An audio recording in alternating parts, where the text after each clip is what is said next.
So let's go to Kirsten in Denver, Colorado. I almost didn't read. I'm sorry. What's up? It's okay. I get it a lot. Not much. How are you, Dr. John? Partying. Rocking on. I'm not partying. It's the morning. I'm not that cool. What's up? So my question for you is, how do I stop worst case scenario thinking and be present in the moment without discounting hard things that happen?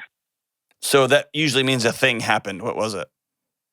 So my husband and I have been married for about 2.5 years. Okay. And how old are you? I'm 29. Okay. And my husband, right before Christmas, was diagnosed with cancer. Oh, geez. Wow. What kind of cancer? Bladder cancer. Oh my gosh. I'm so sorry. Thanks. So, I'm really trying to, as we sort of like go through this weird process, to like not spiral out of control with my thoughts and worst case scenarios, but also like, this is really hard. Yeah. And, I don't know how to not let my anxiety get out of control without like also acknowledging and that like, this is hard, Mm-hmm. and that, like this is happening, and not just be Pollyanna about it. And, like, no, everything's going to be fine, because it might not be. Right. So what's the update right now? So everything happened really, really fast. And so I feel like we're still really processing it. So, within a couple of weeks of being diagnosed, he, had surgery to take the tumor out, and Mm-hmm. he had a round of chemotherapy. Cool. And so they got everything out, and they did that round of chemo. And so now every 3 months he goes back in for more testing to make sure that nothing's growing back. Mm-hmm. So right now there's no proof that cancer's there. There's no proof that cancer's there. No, cool. We're just like watching for Beautiful. side effects. Beautiful. And we're watching for symptoms of it. Mm-hmm. There's a whole bunch of things we have to watch for. Sure. And if we see them, then we have to call the urologist and all of that. That's right. But every 3 months for the next 2 years, he'll go back in for tests to That's see right. if anything's come back. All right. So I'm going to speak super directly, probably in a way that nobody's spoken to you. Is that okay? Yeah. Because I'm your friend and I love you, and we're neighbors now. Cool? Mm-hmm. Okay. Yep. Cool. He might die. And then there's a period at the end, right? So there's a period at the end of that sentence. And then the next sentence is, statistically speaking, he's probably not going to. Period at the end of that sentence, right? Mm-hmm. And every 3 months, your body is going to gear up to protect you because you love him with everything. Yeah. And that's okay. If you weren't nervous for these 3-month appointments, I would tell you to go see somebody right away. That just means that you love him and that you want him to be okay. And that when he's okay, you're okay. And if he's not okay, you're not okay. That's what that means. Yeah. It's just your body trying to love you. Okay? So it's going to sound crazy. Let it. Right? So let it. Okay. You got to peek behind the curtain that most of us don't ever get to peek behind, which is this. We have this illusion that we all get 93 years with each other. Yeah. And then somebody came into your house banging a cowbell, and you got to see behind the curtain. You're like, oh, this could go away at any second, right? Yep. So your body's just trying to take care of you because it loves you. So here's the moving forward part, okay? Mm-hmm. Has anyone, let me pause here for a second. I know that's heavy. Has anyone said out loud he might die? Not out loud, no. Okay, so let's put it out there. One of the things that's really important for our bodies is to put this stuff out there. Otherwise, it starts solving for these problems, and it moves the finish line on itself over and over and over again. What I mean by that is you have this overwhelming sense of doom, and then you go to WebMD, and it's telling you everyone's dying, right? Oh, yes, everyone's dying. And then you have this shadow that's just laying over you. And so we go to the internet, we go to Facebook, we go to Pinterest or whatever, trying to solve this thing. the solution comes from saying out loud, my husband's got cancer and this may end bad. It's probably not going to, because thank goodness it's in such a sensitive place that we were able to catch it early. And so far, everybody's on the up and up, and they are unable to detect anything. And we know that the absence of proof isn't the proof of absence, but right now we are celebrating like crazy because what a win. Yeah. You see what I'm saying?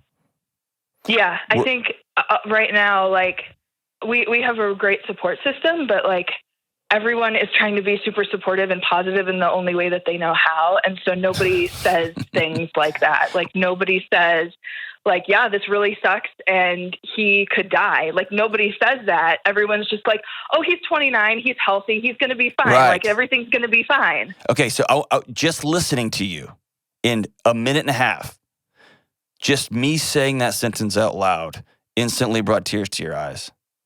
And then right now I can hear it in you. Your shoulders have dropped. And then you start to get pissed. Why are you pissed? Because your husband's freaking got cancer and he's 29. It's not supposed to happen like that. Yeah. And if you don't deal with the anger, and I don't say deal with it to get rid of it, if you don't acknowledge it, pull up a chair. You're supposed to be angry. It's ridiculous. You look around at all your other knuckleheaded friends and their stupid husbands and they don't have cancer. You know what I mean? Yeah.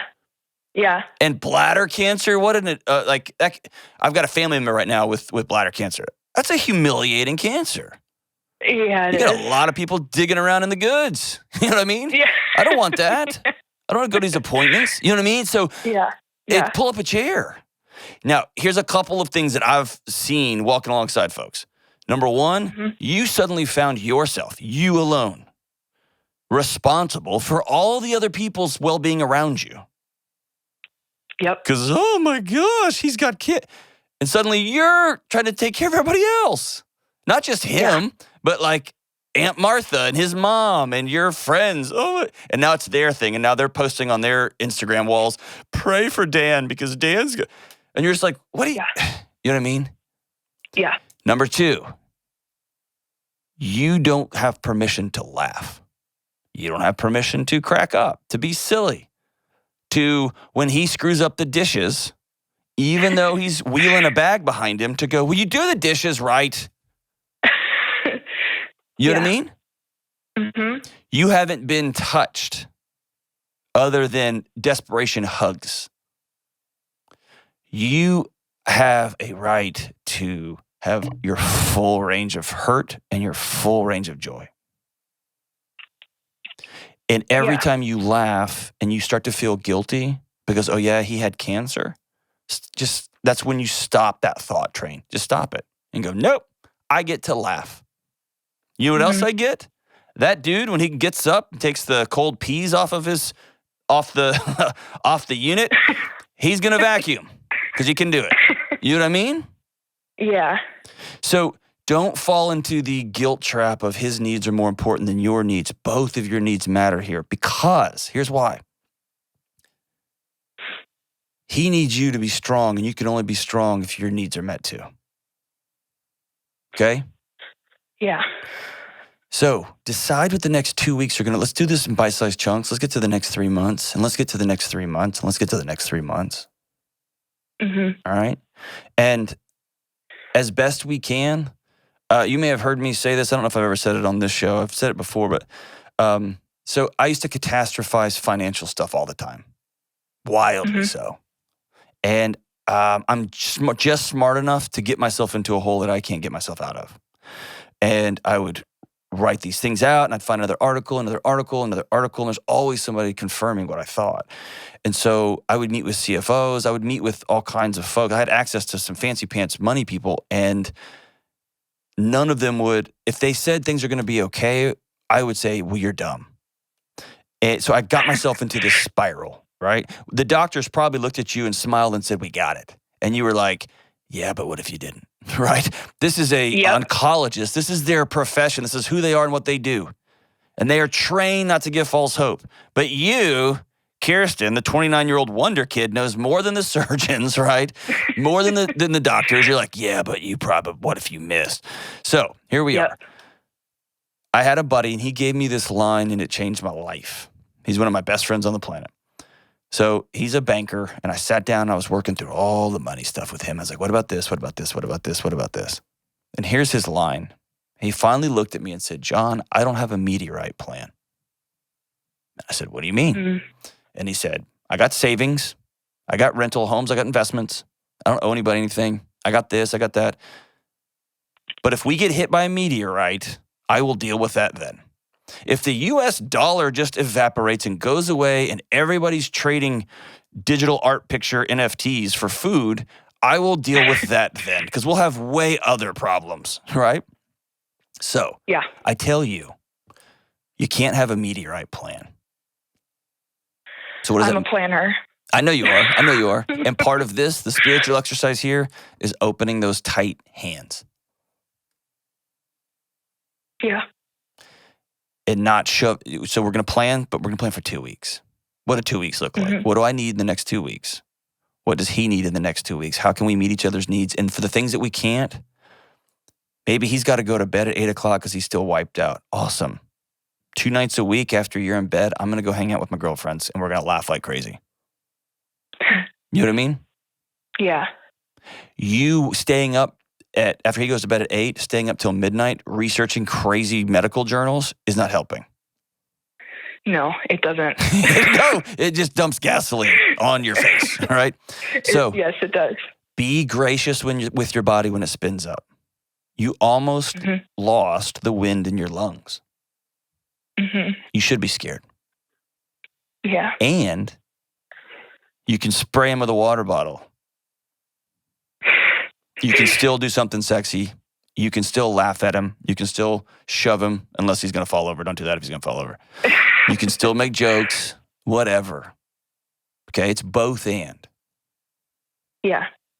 And there may be something healing about, if you haven't already, holding his hands and looking him in the eye and saying the words, I don't want you to die.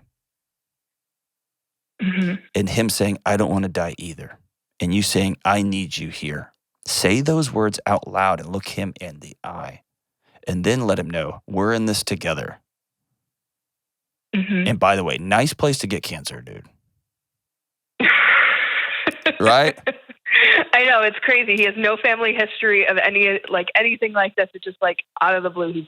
Yeah. I know. Just, And hey, don't we got spin struck by lightning. Yes, you did. Yes. Don't spend your energy mining for why and where. It is. Trust your doctors. They're apparently really good. Trust your doctors. Plan for 2 weeks and then plan for the next 2 weeks and plan for the next 2 weeks and make sure you're a part of that planning too. What do you need? Make sure you're eating, make sure you're sleeping, make sure you're turning off the stupid devices and not going down rabbit holes and watching YouTube clips of some knucklehead like in an abandoned warehouse, like with the expose on chemotherapy. Shut up with all that. Hold that man's hand and let that man hold your hand and weep with him and laugh like crazy. And then when the 3 months comes up, your heart's going to race. You're going to get sick. You're probably going to throw up. You're not going to want to eat. You're going to get diarrhea, all those things. And that's okay. And then you're going to have the next 2 weeks and the next 2 weeks after that, and the next 2 weeks after that. And you're going to plan for the next 3-month meeting. You're in it now. You're in it. Let your body love you. And also know when to tell your body, I'm not doing that. We're not going down that road.